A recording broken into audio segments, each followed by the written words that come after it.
Friends, এখানে আমি একটি পি সাইডের ট্রেড নিয়ে রেখেছি। এটা স্ক্যাল্পিংয়ের জন্য নিয়েছি, কিন্তু এটা আমার টার্গেট থাকবে অনেক বড়। তো কী কারণে নিয়েছি আমি তোমাদেরকে সেটাও বলে দেবো। আমার ফার্স্ট টার্গেট আমার এই গ্রিন লাইন অবধি, অ্যান্ড সেকেন্ড টার্গেট আমার ট্রেড লাইন এবং আমার যে রেড লেভেলটা আছে সেই রেড লেভেল অবধি। তো আমি এটা হয়তো এত দূর ওয়েট করতে পারবো না, কিন্তু আমি ট্রেলিং স্টপ লস লাগিয়ে আমি এটাকে প্রফিটটাকে অনেক বড় বুক করার চেষ্টা করব। তো দেখো, এখানে আমি তোমাদেরকে দেখাচ্ছি কেন এটা আমি লং টার্গেট রাখবো।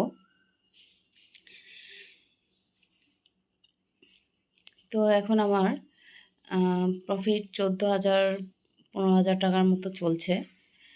তো চলো আমি তোমাদেরকে দেখিয়ে দিই। আমার ফার্স্ট টার্গেট তো হয়ে গেছে, তো এখন সেকেন্ড টার্গেটের জন্য আমি ওয়েট করব। এখান থেকে এই লেভেল অবধি, মানে আমার এই তো 1 আওয়ার চার্টে যদি আমরা যাই তাহলে দেখতে পাবে এখানে একটা চ্যানেল আছে,